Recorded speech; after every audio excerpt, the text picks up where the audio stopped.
Good afternoon to you. It's 5:06 now, News Talk 105.9 WMAL, where we are making sense of the news.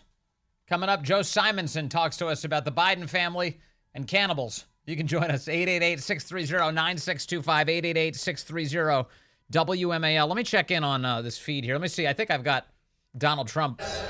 That doesn't want to cover the facts. So here we go. Thank you very much. Oh, well, there you go. The juror called you selfish. How does that make you feel? Okay, nothing else. But just so you know, President Trump just stepped out from the courthouse today. Jury selection is done in this case. They still have to pick alternates, I believe, but all the headlines right now are that 12 jurors have been seated now.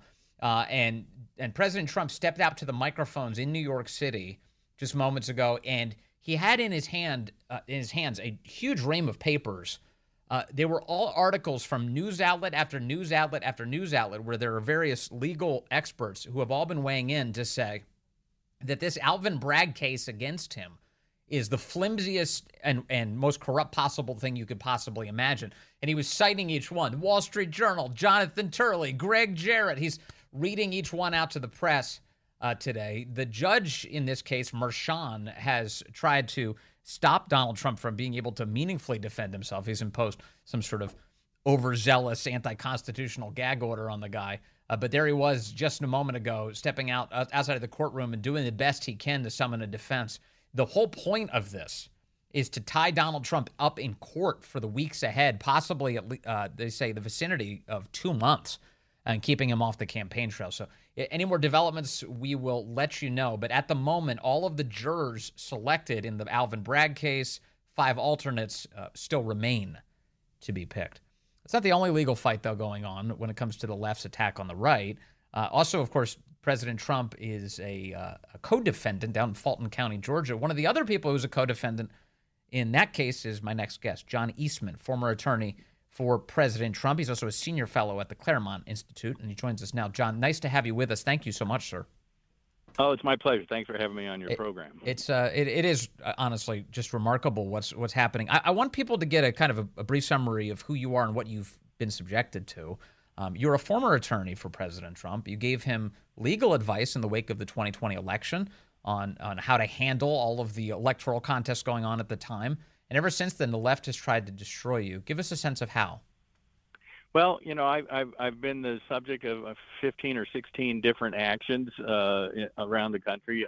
I don't give a precise number anymore because there are some out there I don't even know about. I learned a couple of weeks ago that there was one in Rhode Island that was filed against me that I didn't even know about, and I only learned about it when the Court of Appeals up in Boston dismissed it. But obviously, I'm unindicted co-conspirator number 2 in the D.C. action against the president. I'm indicted co-conspirator number 3 in the Georgia action. I've had bar complaints filed against me in the California and in the District of Columbia and also at the U.S. Supreme Court. I had my phone seized by the FBI with an illegal warrant, and that was almost 2 years ago, and they still haven't given my $1,000 phone back to me. I was named in a suit along with Fox News and Rudy Giuliani and the Trumps and a whole bunch of people, and Mark Zuckerberg, who was on the other side of the political aisle, accusing me of being a billionaire oligarch trying to throw the election. This is it's insane.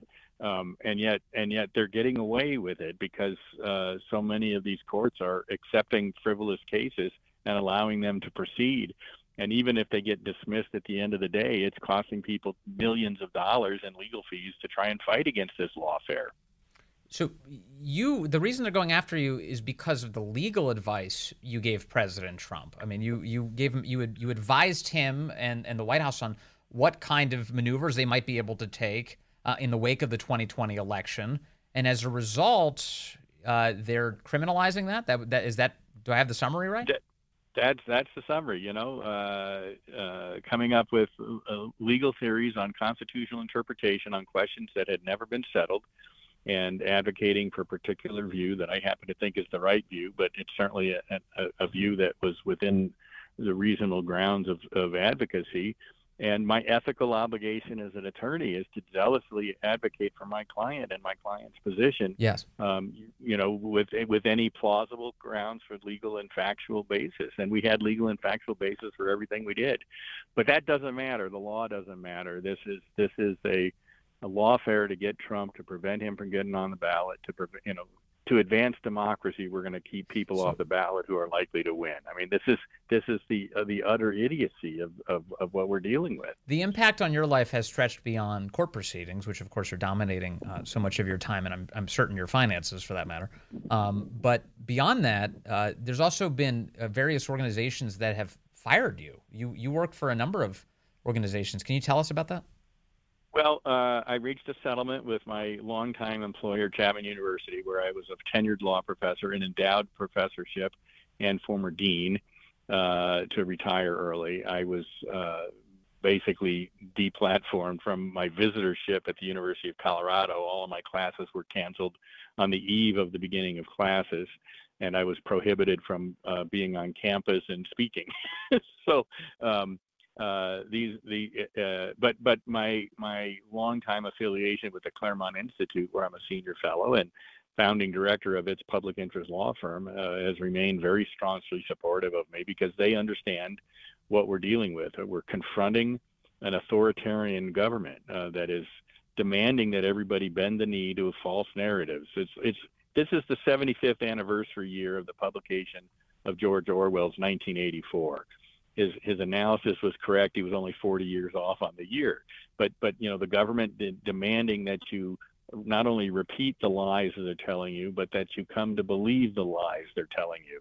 And that's what we're fighting against. It's a very dangerous time, a perilous time in our country. And we need more people to stand up and fight against this, because otherwise we will no longer be in control of our government. We'll cease to be citizens in a free republic, and we become subjects of an increasingly tyrannical government. John Eastman, we spoke with Josh Hammer of Newsweek recently, and he told us that you had been debanked by the Bank of America and USAA. In other words, your bank accounts have been closed by those banking institutions, and that led us on a fact-finding mission to establish, okay, what's true here? And we reached out as a show. We reached out to USAA in particular and asked them for comment. They didn't respond. We asked subsequently again. They didn't respond. I then, as an editor at the Daily Caller, handed it off to one of my reporters over there, Reagan Reese, and Reagan began digging in and was able to speak to you about this. If you could share with this audience what happened with you and Bank of America and USAA in particular. Well, in September of last fall, we got a letter from Bank of America saying they've made the unilateral determination not to do business with us, and they closed our accounts. And we were traveling when that letter was sent, and we got it about 3 days before the deadline for getting all of our accounts transferred. So we had to frantically get things moved. And we also had accounts at USAA. My wife's father was a Navy veteran in World War II and Marine veteran in Korea War. And so as her child of a veteran, she was able to have accounts. And so we had USAA accounts as well. And then late November, we got notification from USAA that they had, same thing. They had decided not to keep doing business with us, and we're closing our accounts. And by then we had, kind of shifted over all of our auto payments and all of that stuff to USAA. So we had to shift those to somebody else. And then I saw a news account that USAA initially said that's not true. They didn't do that. So I posted a copy of the letter on my Twitter account to show the people that, yes, in fact, they did do this. And it's created quite a stir because, USAA, Bank of America, you almost expect it. They're such a woke corporation. But USAA and their client base, military veterans and their families, tend to be on the other side of the political aisle from this kind of woke crap. And so it's a huge problem with their customer base. And this thing has gone viral against USAA. People are angry about learning about this. And but with the Bank of America, they give you in the letter, said if you want more information about this, here's a number to call. and you call the number and you spend a lot of time going through the phone tree. And when you kind of hit, 2 for this and 3 for that, and they finally get to if you've received a letter from us saying we're closing your accounts, here's the additional information. We don't give any additional information. Thank you very much. There's no further appeal. Goodbye. It's a joke. They refuse to give any information. And, I try to give them the benefit of the doubt. Maybe they decided that federal regulators trying to find out who my transaction were and all of the legal expenses that go into responding to those kind of inquiries is just not worth it for a couple of personal accounts. To give them the benefit of the doubt, that I still wish they would have stood up to that if that was the case, instead of being cowardly. But that would have been at least an explanation. But they didn't even give that. And quite the opposite. It's probably that the corporate hierarchy doesn't want to do business with prominent conservatives, and so I've got a lot of people with small banks, private banks, that have contacted me saying, we're happy to have your accounts, and so we'll have backup plans if that need arises again. But people need to start being called out on this. When we're starting to politicize our normal day-to-day transactional business that every single person has to engage in, they're trying to make it difficult to hold views contrary to the status quo, and that's not what a free people should be willing to live with. Yes. And we ought to fight back against it. Sure, yeah, and of course neither company is willing to express why specifically they debanked you, but the obvious answer appears to be political retribution, or at least political pressure to remove you. And when this happens, I agree with you. It's the kind of thing that it should be called out, because we should want these companies to hesitate before they trample all over their customers in order to fulfill some sort of cruel political agenda. Yeah, no, exactly. And their client, look, if we're going to start doing business based on your politics, then people need to know the politics of the companies they're doing business with. And half of the country will take their business elsewhere. And if their shareholders are willing to take that hit on the bottom line to further a political agenda, then at least the shareholders ought to know about it. Mm-hmm. And this ought to be the subject at a shareholder meeting. Yeah, the USAA surprised me for the same reason it surprised you. I grew up a military kid. And I at one point I actually had insurance with USAA. I enjoyed them as a company. I thought they were perfectly great to work with. But I thought of them the way you did, as a patriotic company. Bank of America, I was a lot less surprised about. But USAA, holy cow, what's going on here? And I'm just really disappointed by how all of this has gone. They have decided to go radio silent. They are not responding to requests for comment. They apparently feel no obligation to inform the public as to why they did what they did to you. And now it leaves, as you point out, so many of their account holders and various people online also expressing their discontent with them, and they're just silent in the face of it. I guess they're just hoping this whole story goes away. Right. Well, I suspect it's not going to go away. I saw a report that several state attorney generals are looking into it on whether they violated any of their state laws. Several state laws have public accommodation statutes that include a political affiliation and political views. So if that's what's going on, these folks might be in some legal trouble as well. This isn't going away, and I think that's a good thing, because people need to understand what's going on. John Eastman, finally, thank you for your time. And before we let you go, I know that you've been fighting it out in California to keep your law license. My understanding is one of the primary reasons you need to do that is, of course, so you make enough money to get by, including for all of these legal battles that the left has subjected you to. Can you give us a sense of what is the status of that, and how damaged financially have you become by all of this? Well, it cost over $750,000 to defend my bar license in California, and what was one commentator has described as the longest and most expensive bar disciplinary proceeding in history. I think he's probably right about that. And at the end of the day, more than 10 weeks of trial, 128-page opinion that hardly cited any of the evidence we put in. The judge found that I had no evidence for the things I was saying and the advice I was giving. Preposterous. And so the bar court can only recommend disbarment. The California Supreme Court is the only one that has the authority to actually do that. But in the interim, the recommendation triggers an automatic interim suspension of my license. And so that's where it is. Look, if people want to learn more about this, if I can give out my legal defense fund site, we use that as a place to post updates. It's givesendgo.com/Eastman, and people can learn what's going on. We link to articles that seem to get it, and but people can donate to help us, or they can send prayers to help us. All of that is available at that site, givesendgo.com/Eastman.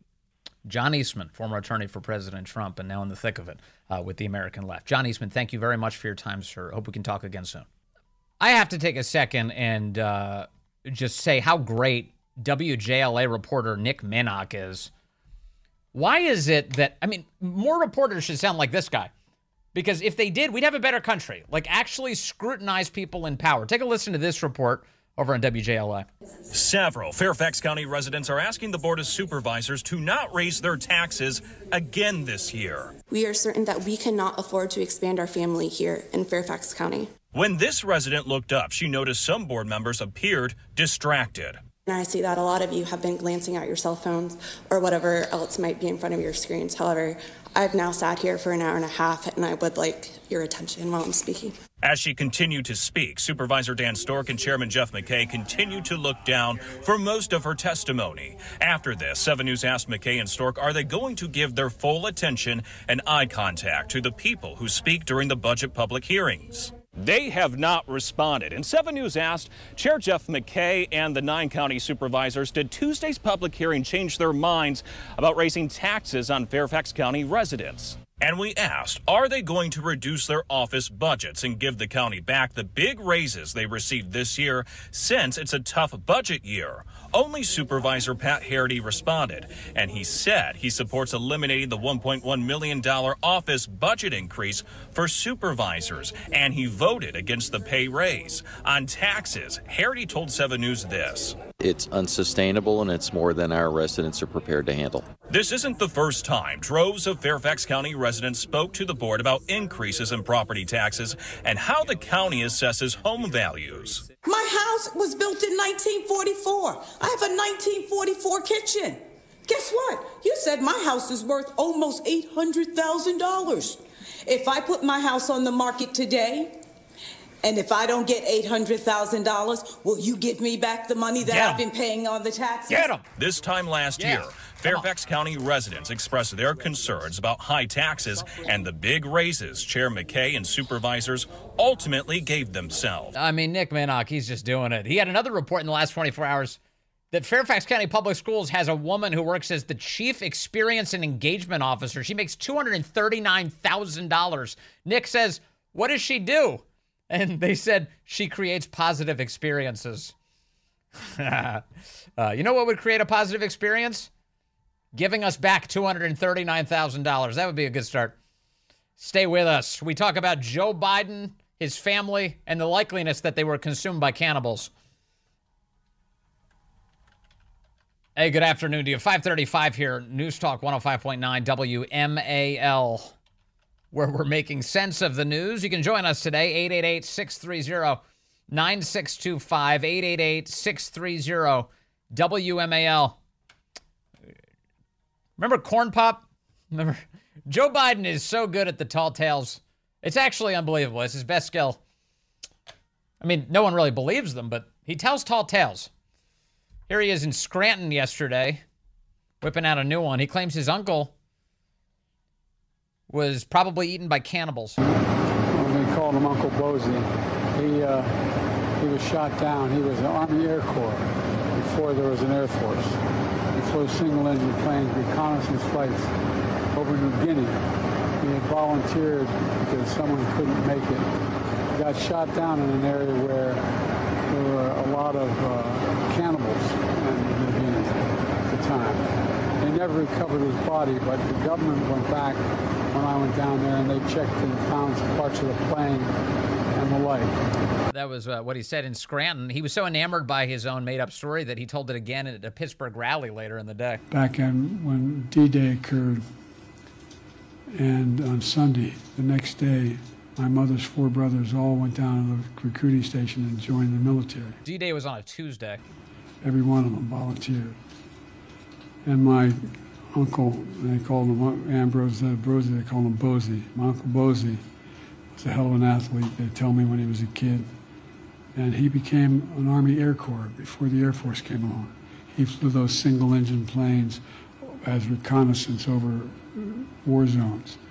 And he got shot down in New Guinea. And they never found the body because there were a lot of cannibals for real in that part of New Guinea. There is a truth here.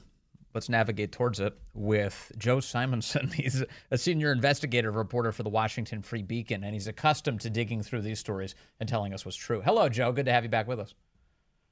Vince, thank you for having me. That's the president of the United States. He says his uncle was consumed by cannibals. How do you score it? Vince, I'd like to go a week without having to do this with you. Just, give me a week where I don't have to. I granted many stories. It's not just invented whole cloth. Mm-hmm. I'll give you the basics. Mm-hmm. His uncle did serve in World War II.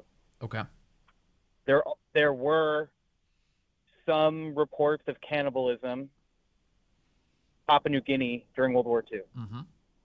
However, Joe Biden's uncle was not shot down in a plane. Unfortunately, his plane suffered double engine failure off the coast of Papua New Guinea, and it crashed into the water. And we know this because someone survived. 3 other people, including Joe Biden's uncle, died.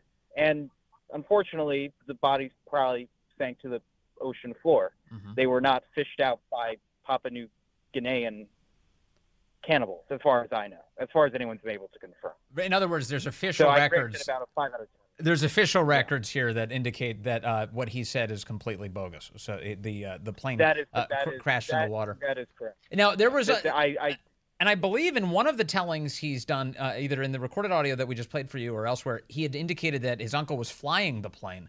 His uncle was not flying. His uncle was a passenger in the plane. That is correct. He was not flying the plane. It was not shot down. It was not a particularly dangerous mission. It was just a tragic accident, and it crashed into the water, not Papua New Guinea. It was off the coast of Papua New Guinea, but it did not crash in Papua New Guinea, which would have made cannibalism very difficult. Do you have any theories as to why Joe Biden tells stories like this? Like having studied him as closely as you have, why does he tell stories that are so provably false?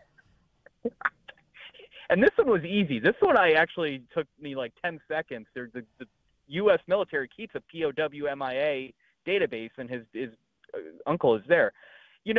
What I found with so many stories that Biden has told is that he usually steals them from someone else. And so if I had to guess, Biden, like me at one point, read about cannibalism in Papua New Guinea by natives and also some Japanese. And you said, that sounds like a really good story. Why? And I know my uncle died, and he can't tell me it didn't happen, so I'll just tell it. Mm-hmm. And I think Biden's a very good collector of stories, and he's very confident that because he's so charming and funny, that he can get away with telling them. Didn't George H.W. Bush survive cannibals at one point? Like he escaped them. That's the thing. We have a long history of American war heroes who served in politics who survived like rather horrendous conditions, such as H.W. and obviously John McCain and John Kerry even. And none of them, this sounds terrible, and it's so easy to grab. But can you imagine if Donald Trump said my uncle was eaten by a bunch of primitive cannibals on an island? we would never hear the end of that story. How much coverage of Biden's cannibal tall tale have you seen today from the legacy press? Well, it's amazing. I was just in Philadelphia to watch Biden give a speech, and Corinne Jean-Pierre, who was there, was asked about this question on Air Force One, and it's always we have to ask you, sorry. Sorry, we have to check the box. Giggles, all that. And then essentially what Corinne Jean-Pierre said was he was very proud to share that moment. Okay, I have the audio of what you had to experience. Here's Corinne Jean-Pierre cringe answering a very lazy question about the cannibal story. Can we just see the cannibal tab in your book? Cannibals? There's no cannibal tab. What are you talking about? Is that what you're asking me about? Can you fit us in? Yeah. Okay, look, I'll just, and I think we shared this with some of you, so I'm just going to kind of repeat. It's not even a question. The guy didn't even ask a question. He was like, can you do the cannibal thing? And now she has gets to free-form the answer without any structure to the question. Okay, here's what she said. You saw the president. He was incredibly proud of his uncle's service in uniform. You saw him at the War Memorial. It was incredibly emotional and important to him. You saw him respond to all of you when asked about the moment yesterday. And his uncle, who lost his life when the military aircraft he was on crashed in the Pacific after taking off near New Guinea. The president highlighted his uncle's story as he made the case for honoring our sacred commitment to equip those we send to war and to take care of them and their families when they come home. And as he reiterated that the last thing American veterans are suckers or losers, and he wanted to make that clear. He wanted to make the story. I mean, look, I don't have anything beyond about what I just laid out, but it was a really proud moment for him. It was incredibly emotional. And then she walked away. I think at that moment she was like, all right, I'm done. Goodbye. So that's it, Joe Simonson. I guess we're not going to come back to this story ever. No, and every time these things happen to Corinne Jean-Pierre, she acts so insulted that she has to dignify your question with a response. Like the president says he's like talking to the ghosts of old European leaders, and you just kind of get like a sigh of, oh, you're really going to make me do. Yes. You're really going to make me do this, and that's it. And then and no one wants to lose access, of course, so it'll just never come up again. It's pathetic. It's totally pathetic. And then, so you're with him in Philadelphia today. Did you witness the guy screaming? I was, yeah. Did you guys witness the guy screaming his head off who was escorted out before Biden arrived? Yeah, I honestly, unfortunately, the man just seemed insane. And also he kind of timed his episode really poorly because he did it like 45 minutes before Biden even showed up. Yeah. So just so people, I want people to hear this so they get a sense. This is some world-class screaming. It's award-winning.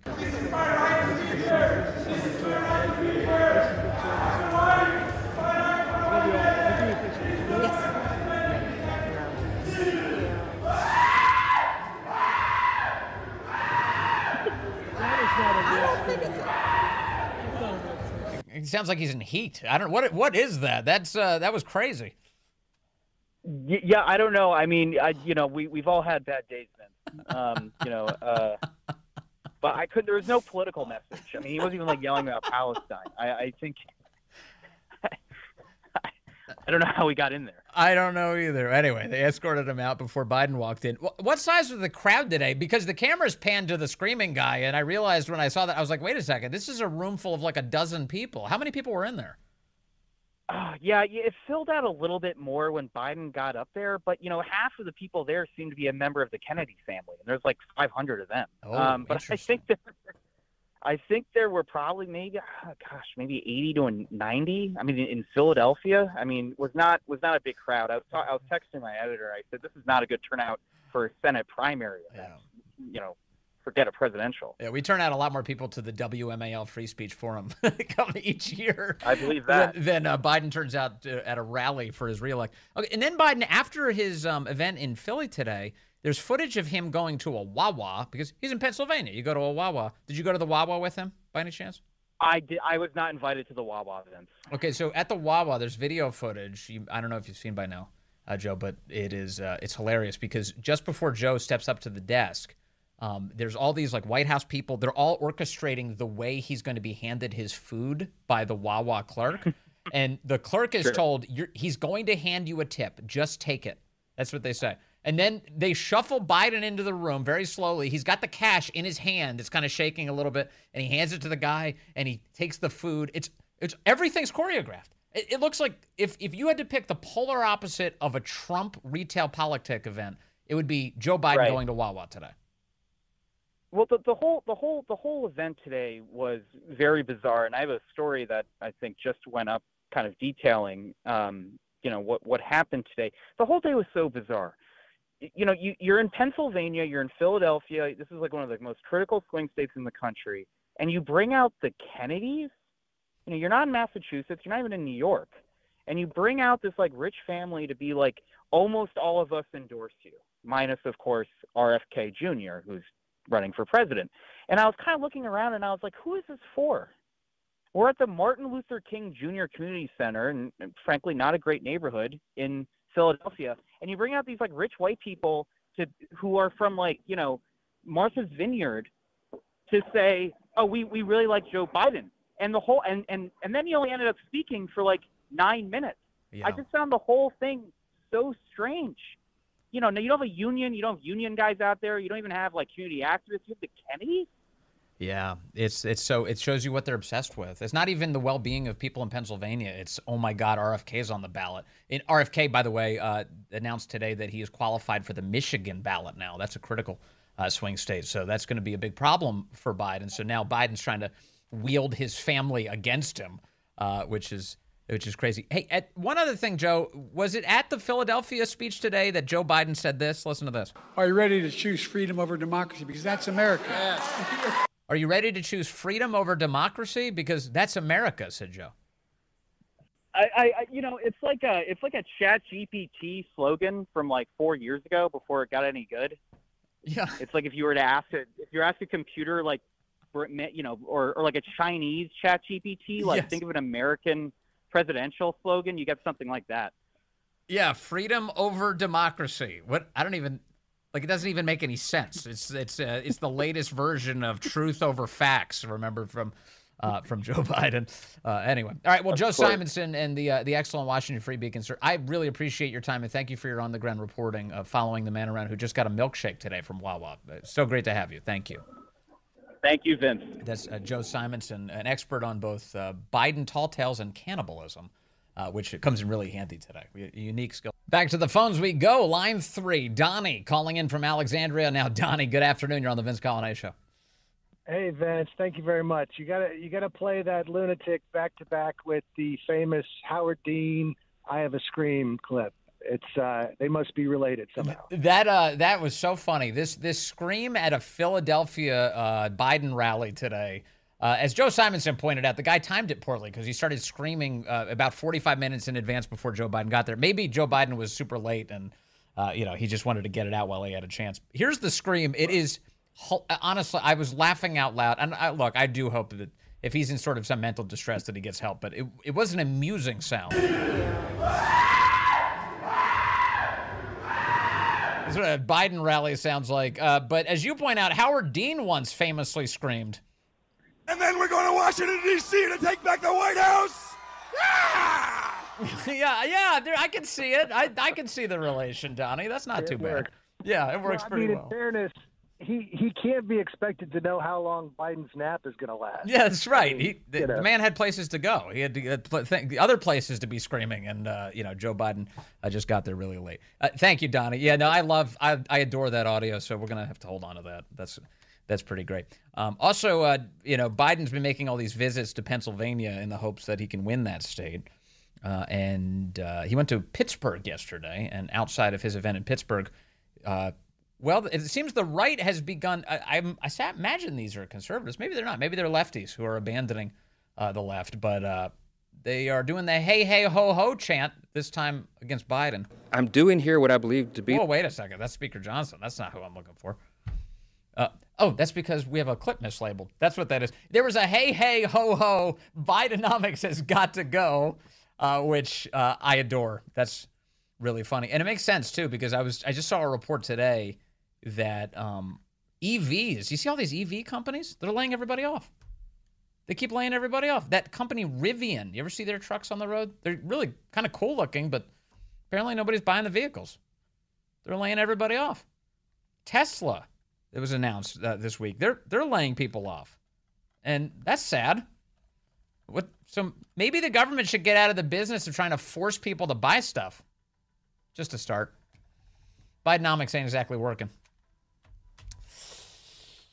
Coming up on this here network, the great one, Mark Levin, back from Israel. And boy, does he have a lot to say. Hang tight. He's ahead on the legendary WMAL.